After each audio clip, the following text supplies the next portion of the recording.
Hey, we're looking at Meyer line number 2 here. This is the second question. Anthropologists use linear model to relate femur length to height when discovering partial skeletons, and the model was created from a table below containing data on 8 different skeletons. And so here you see a series of femur lengths or leg bone lengths, and then the height of the overall skeleton. And as you would expect, as the lengths of the leg seems to get longer, so too does the overall height of the skeleton. The question then becomes, if an anthropologist finds a femur of 32 centimeters in length, how tall might the person have been? And so if you can imagine, what we're really kind of saying is, hey, if I have a 32 here, what would this correspond to in terms of height? And that point doesn't exist in the table, so we're going to use the Meyer method to predict or estimate a prediction of what that might be.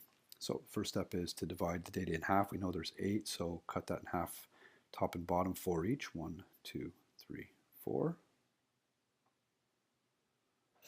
And then we're going to calculate an average x1 and y1 and an average x2 and y2 from the tops and the bottoms of these four calculations, if you look at it like this right here, that we have to do. So I'm going to get the average x's up here in this top left corner, add them all up, and that when you do, you'll get 168.5.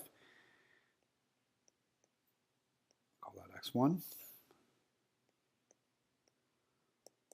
then divide it by 4 since there are 4 of them, and that's going to give me 42 for my x1. And then its corresponding y, when you add up those 4 and then divide by 4, you're going to get 628.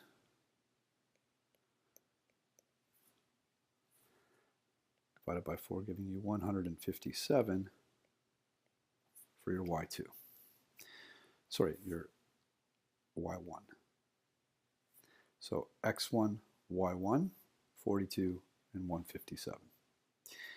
Then we're going to come down and get x2 and y2 over here. And when we do this, we add up those 4.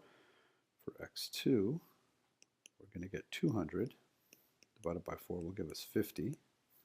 So the average here would be 50, or the mean would be 50. And then over here on the right, when we add up 172, 179, 174, and 183, we get 708, which we'll divide by 4 as well. And that will give us 177, and that's our y2. So we have an x1, y1 of 42, 157, and we have an x2, y2 of 50 and 177. x1, y1, x2, y2. I've just recopied them over here. So from here we know that we're going to have to go ahead and get the rule of y is equal to ax plus b in order to be able to make that prediction. And in order to do that, we're going to use these 2 points. So we'll get the a. The a will be equal to 177 minus 157 divided by 50 minus 42. So the a in this case is going to be equal to 20 over 8, which is equal to 2.5. So there's our a right there. And now we have to get the b, which we'll do with a little quick substitution. I'll use this x and this y right here. And so 157 is equal to a, 2.5 times x, which is 42, plus b. And now I just have to simplify this, and 157 is equal to 2.5 times 42 will give you 105. I'm going to subtract 105 from both sides, and I get 52 for b. So the last step now is to put the 2 pieces of information together, the a that I found and the b that I found, into one equation that will then allow us to make the prediction. So y is equal to 2.5x plus 52. There's our general rule.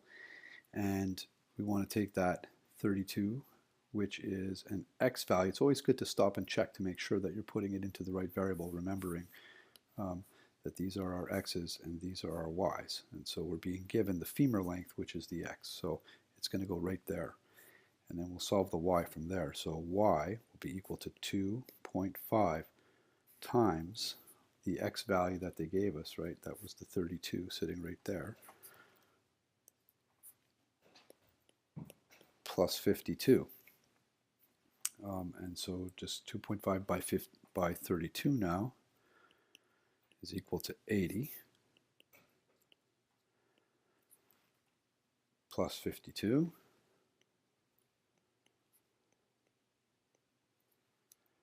Add them up and you get y is equal to 132 or 132 centimeters, which is exactly what would go into the table right there if it were to have such a data point. That's it.